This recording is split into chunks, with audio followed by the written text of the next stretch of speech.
Hola Bafetu, how's it going? Thank you for joining me on this in here vlog. So what I will do today, it will be just a quick follow up and update on the budgeting and just trying to figure out what went wrong, um, how could I improve, and just also get your thoughts. How would you have handled the situation if it was you?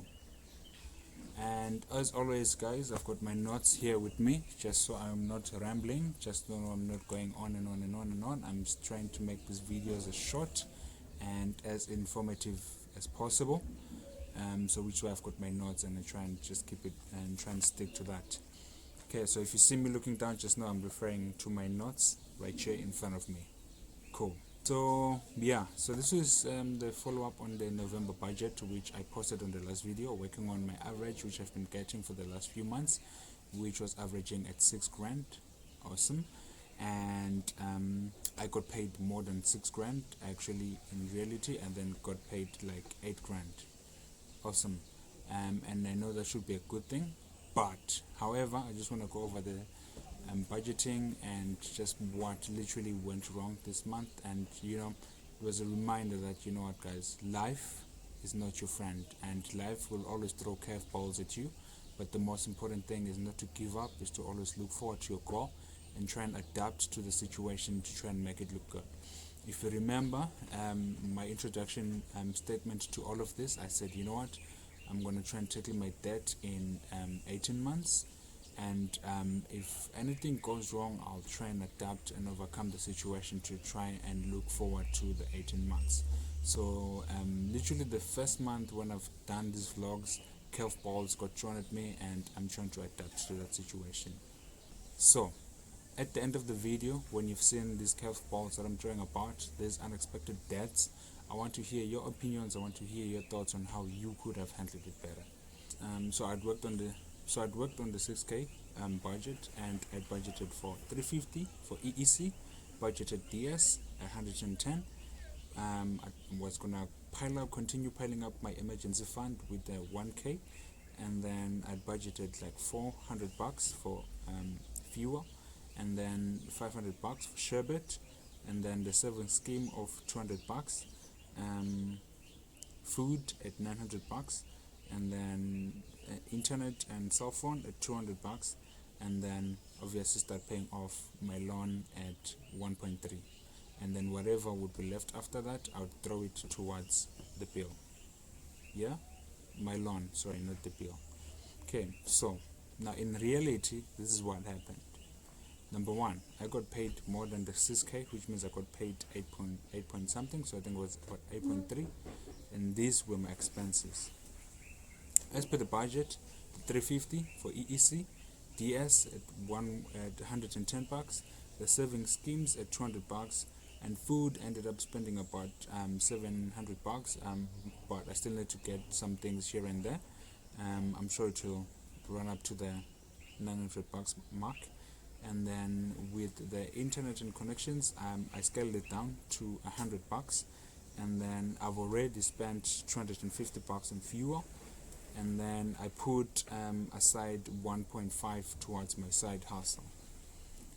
But here's where things then take a turn. I put towards my side hustle because I knew, I thought I had gotten more than what was budgeted. So I just needed to supplement my income for December. So here's where it all then started going downhill. The day I got my salary, I then reworked on the budget as per what I just went through, but I also had some car issues.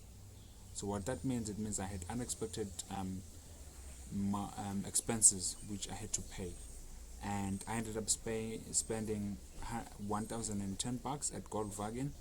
At AutoZone, I ended up spending 617 bucks and 3 cents.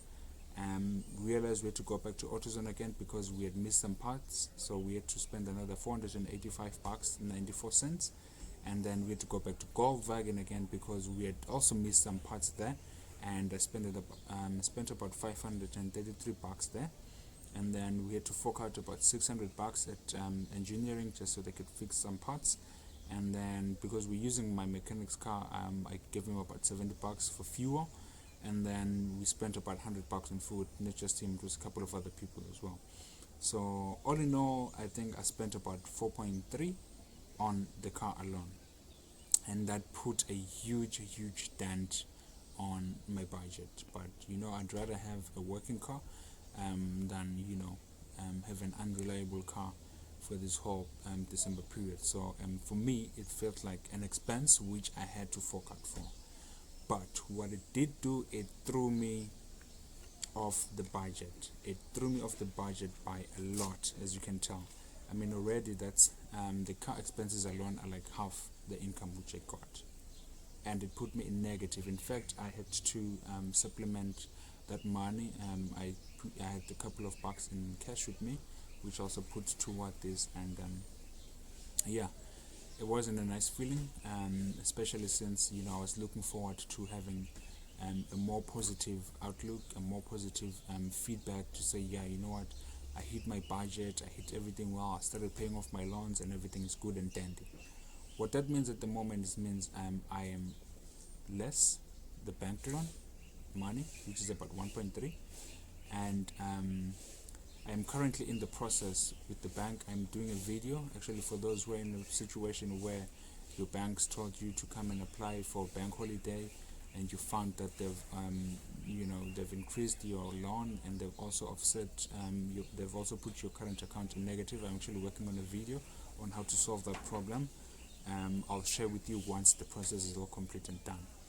So on the other hand, that's kind of some good news, because it means I can hold off paying that amount for this month. And for me to actually pay that money off, I'd have to touch my emergency fund, which I'm actually hoping I don't get to reach that point.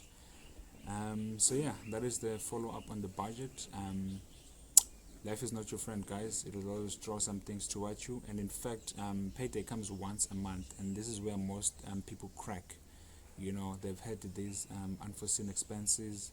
If you didn't have an emergency fund, and you're getting paid less, you would have gone into debt to try and fix that, or you'd have even gotten more problems with your car just because you couldn't afford to fix it.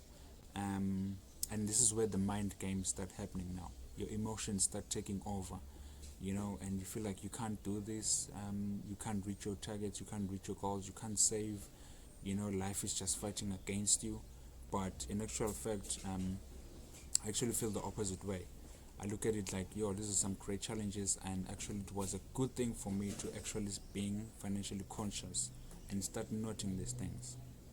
You know what I mean? So yeah, just give me your thoughts on the budget. Just tell me what you feel you could have done differently. Just let me hear your thoughts and opinions, and what would you have you compromised on, and what would have you cut to pay the bills.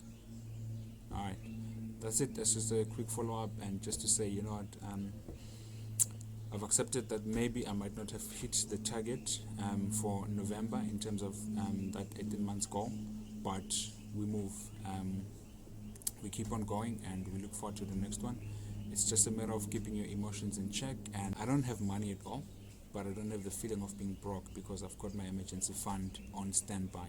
Should there be any issues, should I need to spend money, and I don't need to go to Shylocks, I don't need to go and borrow loans somewhere else to supplement that. At the end of the day, I've already paid my electricity, I've got my food, so I'm good. I don't need all these extra luxuries in the side. Even if I did want them, I've got a goal in mind which keeps me sane, which keeps me balanced, and I know what I'm working towards. As always, I'll check you on the next one. Looking forward to hear your thoughts and opinion. Peace.